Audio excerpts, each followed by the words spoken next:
Hi, it's Tom Holland here from the Goalhanger sister show, The Rest is History. And I'm here to tell you about a very exciting episode. It's out today. It's all about the men who walked on the moon, the Apollo missions, the space race, and it features a very exciting special guest, none other than Tom Hanks. So that is out today, and here is a little teaser.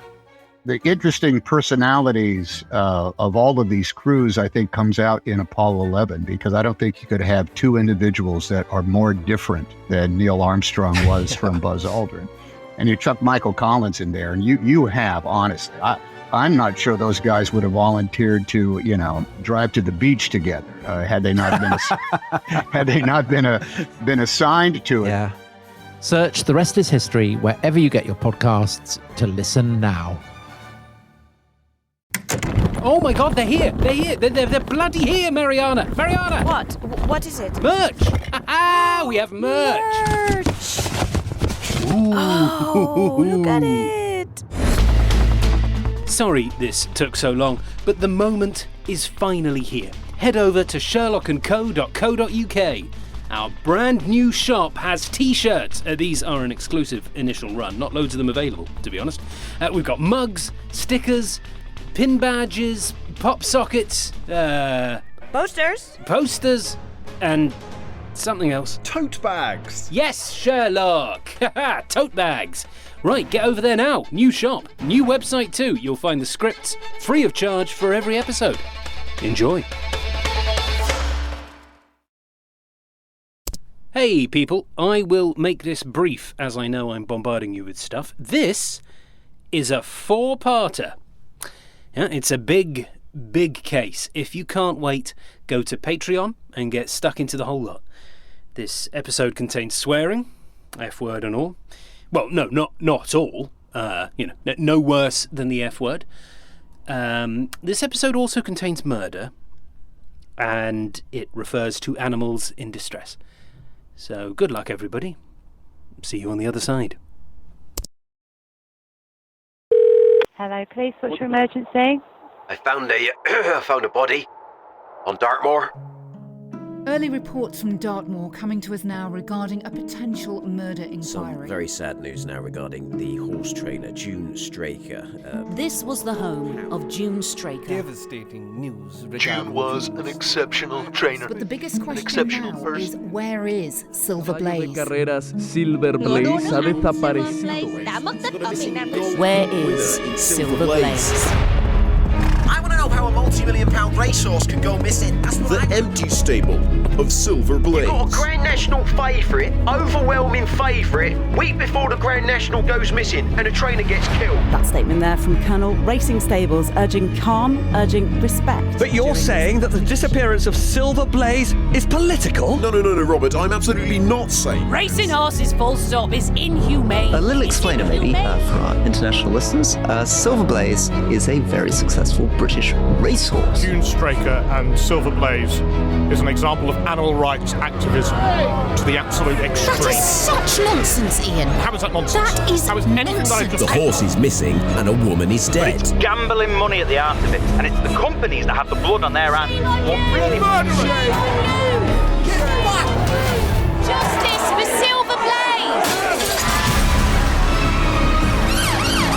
This is an active police investigation. Get back!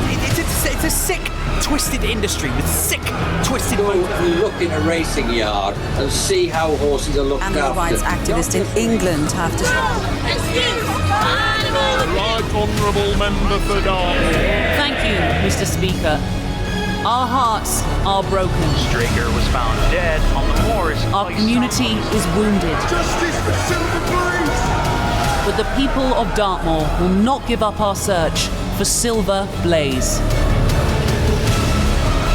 Horse racing stakeholders believe the sport is at a critical juncture. We're going to find first Prime Minister's backbone or Silver Blaze. Silver Blaze. Silver Blaze. Silver Blaze. Silver Blaze.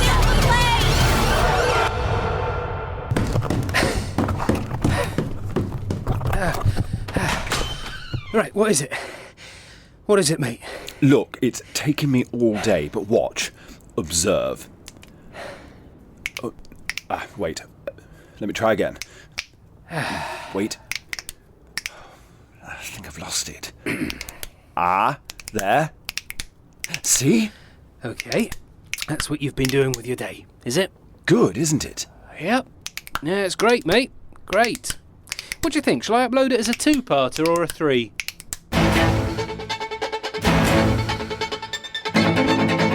My name is Dr. John Watson, once of the British Army Northumberland Fusilier Regiment, now a true crime podcaster based in central London.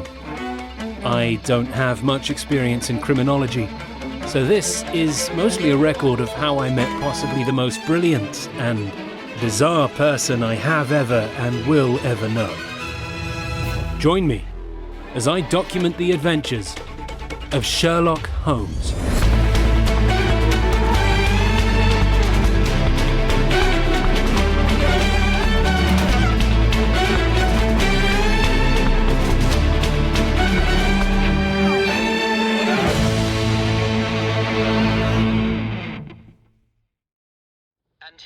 King's Pyland on Dartmoor, there are growing concerns that in the lead-up to the Grand National, other horses and other trainers...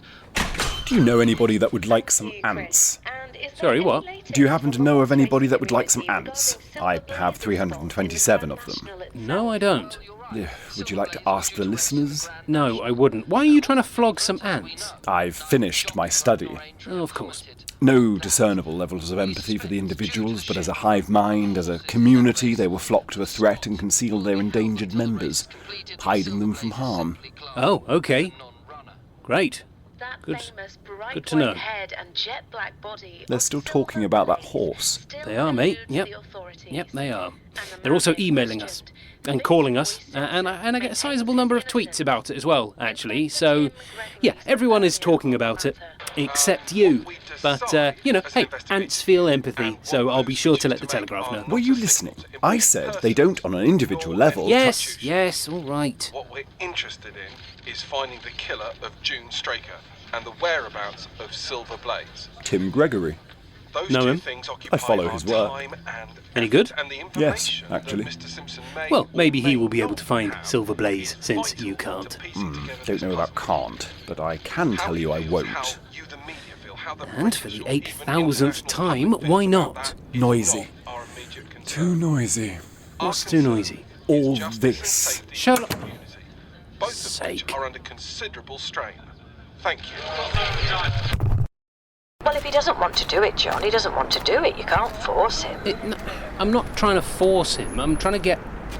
Well, I don't know. It's annoying, you know? There's a murder. There's a missing racehorse. What more does he want? Well, he probably thinks the police have done a good job. They've arrested Fitzroy Simpson, haven't they? Well, they've questioned him a number of times, yes. I thought they'd arrested him. Don't know if that's true. The paper says he's an animal rights fascist. Oh, Jesus Christ, Mum. I'm just telling you what the paper said. Yeah, right, but I don't buy the paper precisely because I don't want to know what the paper said. Yeah, besides, he's a gambler. He's a horse racing enthusiast. But are you sure that's true, John? This is exactly why he doesn't want to do it. Why's that? Because it's so bloody noisy. Everyone's got an opinion. Everyone does have an opinion. Yeah, just everyone's trying to squeeze their politics, an entire bloody belief system into a murder and a runaway horse. Oh, she was murdered by rich overlords. Oh, she was murdered by Greenpeace. Oh, she was murdered by the right, by the left. The horse has been stolen by Saudi Arabia. The horse has been poisoned by the Russians. The horse has been kidnapped by Greta Thunberg. The horse is the fucking Masked Singer. Oh, we swear to our mother now, do we? No, we don't. Sorry. Didn't teach you that in the army, did they? Well, they taught me a lot worse than that, actually. John, you can't force him to do something he doesn't want to do. Yeah, I know. He's a very sensitive boy, and you need to respect that. I do respect that. He's not a boy, he's a man who plays with ants. Anyway, I've got to go. Mariana's here. Oh, yes, I'll let you go. Hi, Carol. Hello, lovely. Bye, John. Love you. Love you. Right. What's the verdict? Okay, Devon and Cornwall police said that if Sherlock were to consider it, they would facilitate a visit. Right, great. And June's body? Mm-hmm. That would be allowed. Full viewing? Full viewing. Okay, so we're getting there. Your problem is, well, the King's Pyland community. They've had enough. They've totally had enough. Reporters, media, visitors... Yeah, but What, we're just going to pin it on this Fitzroy Simpson guy because the neighbourhood don't want any more visitors? It's distressing the horses. Well, it's distressing everybody. In the run-up to the Grand National, Colonel Racing Stables. That's the owners of Silver Blaze? Yep. They just can't have any more disruption. Mr. Straker insists. And, he is a widower. So, yeah. I don't know how this will look if we go down there. So, what, we're just going to accept that a multi-million-pound racehorse vanished on Dartmoor? I think you're getting caught up in the media frenzy. This is about a woman who was murdered, not a racehorse. Well, yeah, no, okay, I know that, obviously, but, what are they going to do? Just sit back and see what happens, crossing their fingers that he's going to turn up for the Grand National? Well, they have another horse in it anyway. Of course, yeah. Bayard. Bayard, right. Great. Well, could we promise them that we're not going to bother the horses? Yeah, maybe we could visit when they're out for exercise or something. I can approach them with that, yes. And what are you going to approach Sherlock with? I have no idea. No idea at all. I kind of don't blame him. The coverage is so... Yeah, it's crap, I agree. Welcome to the 21st century. The coverage of everything is crap. There might be something about the case that just isn't pulling him in. What? Well, he's not going to be pulled into the case, that's right, because he would have by now. But what if we could push him towards it? How so? Well, we could start by making the alternative so unappealing that he wants to leave the flat and go to Dartmoor for a few days. Okay, what are you thinking? A party. We're hosting a party. Yeah, mate, big old shindig. Why? Why would we do that? For previous clients and possible new clients. So people are aware of our services, who we are, give people some FaceTime. FaceTime? Yep, FaceTime. FaceTime? But I don't want to do that. This is what businesses do. It is important outreach. Oh, yeah, that reminds me. Did you say that the journalists could make it? Yeah, they can. Great. Oh, that's great. Journalists? Yeah, PR, mate. Yeah, I want to get some good articles out there, elevate our standing a little bit. So if we move these desks, I'm pretty sure we could create a dance floor.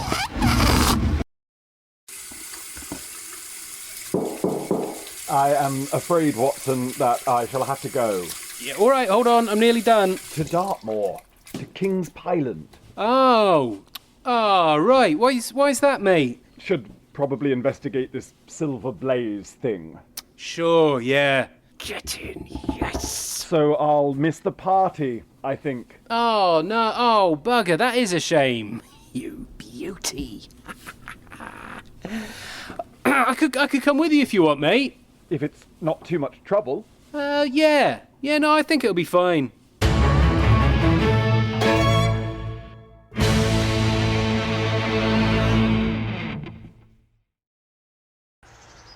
In the distance, King's Pyland, a Dartmoor village in the south of England with an esteemed horse racing history. Over my right shoulder, Colonel Racing Stables, the home of Silver Blaze. And over my left shoulder, Mapleton Stables, their longtime rival. It's like something out of a soap opera, as Mapleton Stables have refused to comment on the missing horse, and have even resisted cooperation with the investigation. Here we are, back at Paddington once again. Podcasting at Paddington once more. Poddington. Because podcast and whatever. Yeah, we are currently sniffing out the train to Exeter. Which Exeter station? I hear the train geeks shouting from the back. Exeter St David's. Not Exeter Central. Although I believe we do pass it. From there, we're going to grab a hire car, because apparently we're loaded. Head down the A30, and then onto the moors we go, and to King's Pyland. Platform 3. Platform 3, roger that. Do you want a coffee or anything? No, thank you, Watson. Snacks? Quite all right, Watson, thank you. Bottle of water, juice, chocolate? That's quite enough. All right, just checking. It's a long journey. Yeah, for those that don't know, Dartmoor sits in the southwest of the UK. The UK on a map sort of looks like a person, sort of like a scraggy old woman sat down with her legs out. She's got a pointy nose from the various islands and peninsulas of Scotland, then a big belly, that's Wales. London is sort of near the arse. East Anglia and Kent being the bum cheeks. If I'm being anatomically accurate, then Gravesend, Dartford kind of area would technically be the arsehole. But, no offence to them. Then, as you move west, down the legs, Bristol is at the knees, then you come to Devon and Cornwall right at the southwest tip. Why are you looking at me like that? Just trying to understand how your brain works. Yeah, you and me both, mate. What seat number are we? 60 and 61, just down that way. I'll just put the suitcase here. I'll carry on with the geographic lowdown, as it were. So, Dartmoor sits in the middle of Devon. It is a vast moorland. It's very, very sparsely populated by UK standards. There we go. It's quite a dramatic landscape. Dense forests, thick, churning rivers, these sharp, piercing rock formations they call tors, T-O-R-S. They're like these little rock cliffs and hills. The whole area is sat upon bedrock of granite and tin, caves and abandoned mines and forgotten quarries burrow down through it as often as the tors poke up out of it. Anyway, you can look all this up, but Dartmoor has a certain eeriness to it. It's an upland, catches a lot of moisture, damp, has thick fogs, lots of myths and legends, fairies and pixies and headless horsemen and ghosts and, Dartmoor Prison, used during the Napoleonic Wars. It's got ancient Neolithic carvings, Bronze Age tombs and settlements thousands of years old. A very good scene setting, Watson. Thank you. I mean, not great for the Dartmoor Tourist Board. Or maybe it is. I don't know. People like creepy stuff, don't they? The idea that June was murdered with blunt force to the head would be chilling in any setting. In the home, down a dark inner city street, but in the middle of the night, out on the moors, by herself. Eerie doesn't even scratch the surface.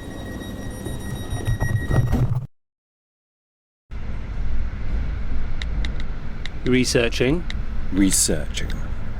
You've sent me a picture of a train? Yes. Any reason? Just note-taking. Sorry, you're using the WhatsApp chat with me as a note-taking app? Yes. What, so I'm your notepad? Yes. Right, yeah, fair enough. What train is this? Just one that interests me. Oh, yeah? The 10:37 to Ruislip. Oh, whew, wowee, yeah. Of course, that is a good one. Mm-hmm. Sorry, why do we care about the 10:37 to Ruislip? It's a ghost train. Nobody uses it. Nearly always empty. It runs twice a day at Parliament's insistence. Why? Because if the quota isn't filled, the line is shut down, and that is expensive. Thus, ghost train. Okay, yeah, I will give you that. That's mildly compelling. Trains thronging with passengers for lengthy winding routes through counties and towns are always interesting. Yes, very much like this one. But it's opposite. One with the absence of activity. One that is conspicuous by its inertia. Fascinating. You like trains, don't you? I do indeed. Why do you keep looking at your watch? Checking the speed. How? 87 miles per hour. How? The telegraph poles are 60 yards apart. It's a fairly straightforward calculation. Of course. Yep. You'll need to book us a house on Airbnb. I don't have Airbnb. Yes, you do. What? The app? No, I don't. Oh, yeah, I do. As close to King's Pyland and Colonel Racing Stables as you can get us. On it. Do you want cute little cottage kind of vibe, or more of a practical new build? I really don't care. Yeah. Well, look, the cottage is closest to King's Pyland. 2 bedrooms, little garden. Driveway for the car? Yep. Then book it. Will do. Card details. Yep.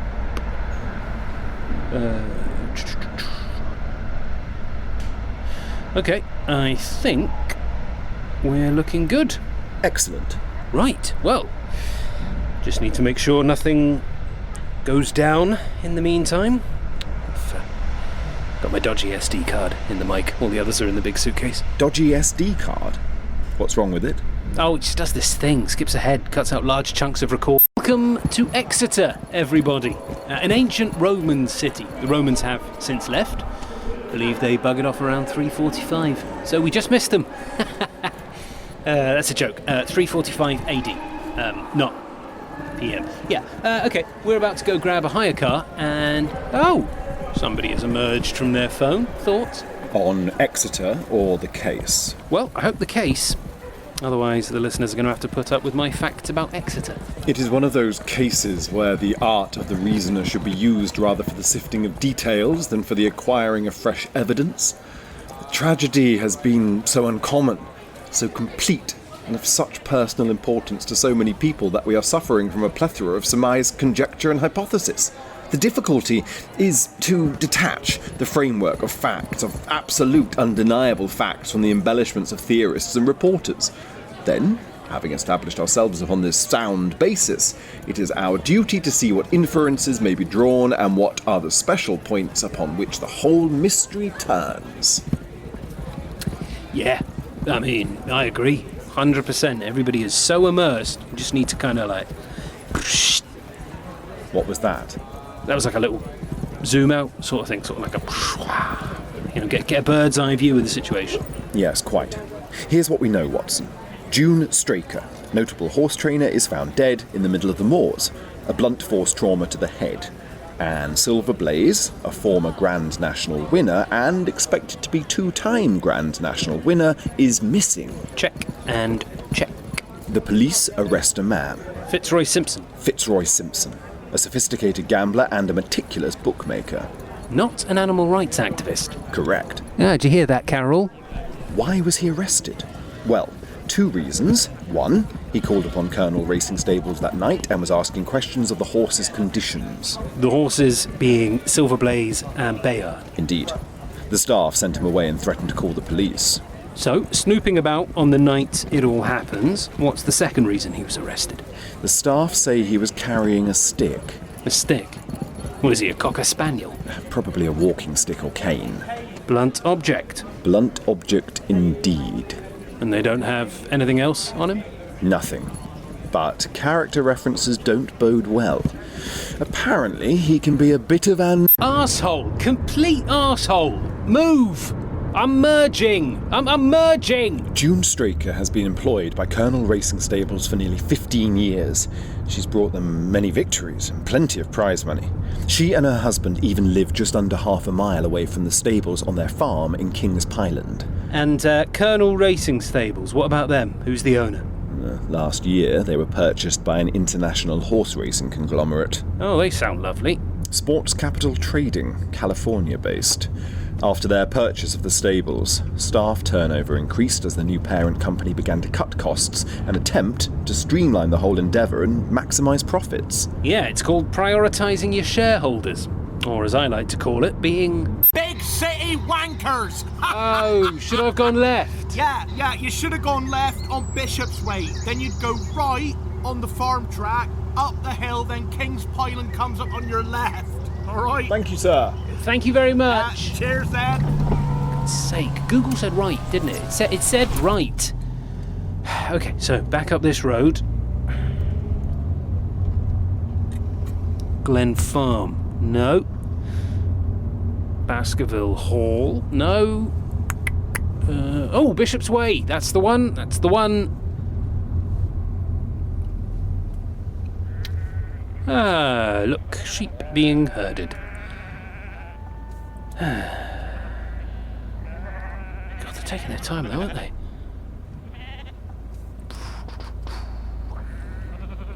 Can't beep though, that'd be rude. Oh, look at those three limping at the back. Poor sods. Still, better than being in a curry. Or, what else do you have with mutton? Mr. Straker. Hmm? Widower of June Straker. there, in the field. Owns these farms. And those sheep. As I mentioned, the Strakers live near the stables. But it's not just Colonel Racing Stables in the King's Pyland region. As seemingly empty as Dartmoor can be, two rival stables are situated mere moments from one another. Mapleton Stables, not even a mile away, operated by Silas Brown, a long-time rival of Colonel Racing Stables, and still independently operated. So, we've got a corporation with shady self-interest, a dodgy professional gambler armed with a cane, and a rival stable just up the road. Yes. Doesn't quite piece together. It's murky, mate, that's for sure. As murky as... Goblin's piss. Local ale, mate. Cheers. Which one do you have? The low-alcohol one. Pixie juice. It's not bad, actually. Very light. What troubles me most, Watson? It's not really piss, obviously. Not this. The case. Go on. The peaty, boggy land on the moors. Perfect for forming footprints. The ground coils and imprints under the faintest pressure. We have June's footprints. We don't have the killer's. No way. Way. Has the Airbnb owner messaged yet? Not yet, no. But it's nice to check out the area. Sit in the local boozer. Hey, mate? And these are West Country folk, a proud, sturdy people, toiling the fields, shaping the forests. Smell that atmosphere. Take a whiff. Smells like... shit. What seems to be the problem, Watson? The code. The owner has sent me the code, but it's not bloody working. 2304. What? The code is 2304. Why is the code 2304? That's the owner's birthday. Why are you smiling? I'm smiling because you're ridiculous. Why am I ridiculous? That's the owner's birthday. It is. How? Taurus symbol on the zodiac wind chimes there. So birthday is between 20th of April and 20th of May. It's not May, because the 5 on this lock has almost never been touched. No wear or erosion. The 2 and 3, under very close inspection, have brittle fractures on the moulding of the numbers. Deformations of contraction on the side. And we know it's 2-3 and not 3-2. Because there's no 32nd of April. Exactly. Righto, here we are. Oh, lovely little holiday cottage. We're working? Yeah, it's a working holiday. Very nice. Okay. It's a bit live, laugh, love, but otherwise, yeah. Horseshoe ornaments pinned on the walls, little snug lounge type thing. Not too shabby. I mean, it is shabby, but, shabby chic. Right, come along. It's 9 o'clock at night. And already dark. Change into your walking boots. For what? A walk on the moors. We've got a horse to find. Giddy up. To binge this adventure in full and without ads, go to patreon.com/Sherlock and Co.